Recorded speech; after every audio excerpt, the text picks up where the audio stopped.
নমস্কার, কেমন আছো সবাই? জয়ের সংসারে আরও একটি নতুন ব্লগে আবারও সবাইকে স্বাগত জানাই। শনিবার সন্ধে এখন বাজে 7টা। এখন বেরিয়েছি একটি কালী পুজো বাড়ি যাব বলে। কাল থেকে ব্লগ স্টার্ট করার তো সময়ও পাইনি, আর বাড়ি থেকে তাড়াহুড়ো করে রেডি হয়ে বেরিয়ে রাস্তাতেই আজকে বাধ্য হয়ে ব্লগটা শুরু করলাম। তো আমার এই ছোট্ট পুচকি ব্লগটা আশা করছি তোমাদের ভালো লাগবে। চলো যাই।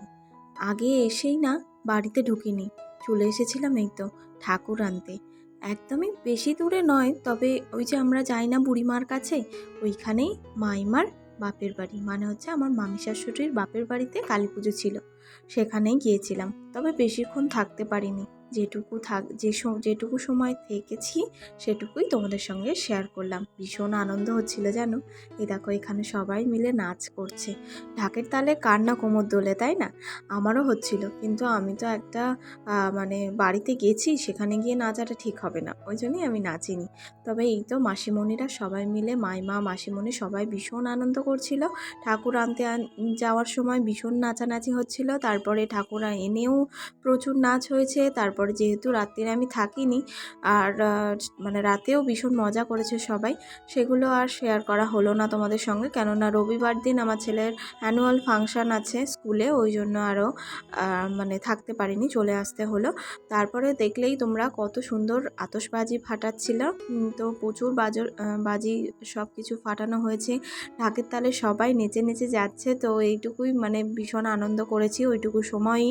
এই তো দেখো ঠাকুর এনেও এখানে সবাই আরেকটু নাচানাচি করার পর মানে যেহেতু বনে বনে সব, মানে বাড়ির সবাই এইসব অনুষ্ঠানেই তো সবাই মিলিত হয়, তো সেই আনন্দগুলোই মানে আর কি বেশি করে হয় আর কি এই সময়গুলোতেই।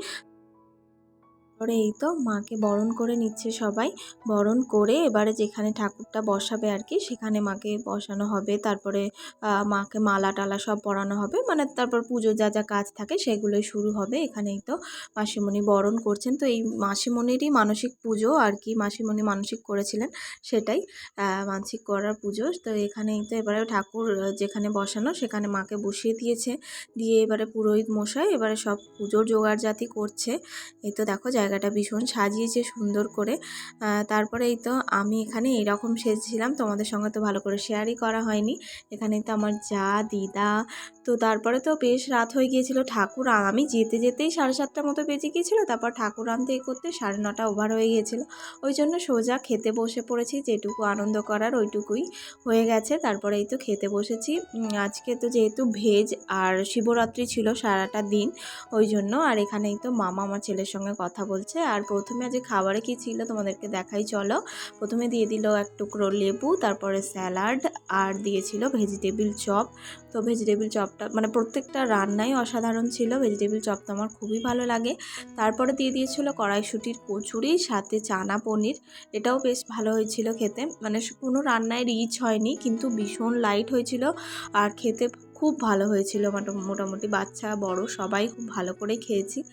মা তো দুটো মানে আমার ভাইকে আর আমার ছেলেকে নিয়ে বসেছেন, আর এদিকে আমি আর দিদা আর আমার যা বসেছি। এই তো এখানে তারপরে পোলাওটা ওই গ্রেভির সঙ্গে একটু খেয়ে এখানে আলুর দম দিয়ে দিয়েছিল। আর আমি পোলাও রিপিট করিনি, আমি খাবার দাবার মানে যেটুকু পারবো সেটুকুই খাই, পাত ভর্তি করে রেখে দেবো এরকম আমার ভালো লাগে না একদমই।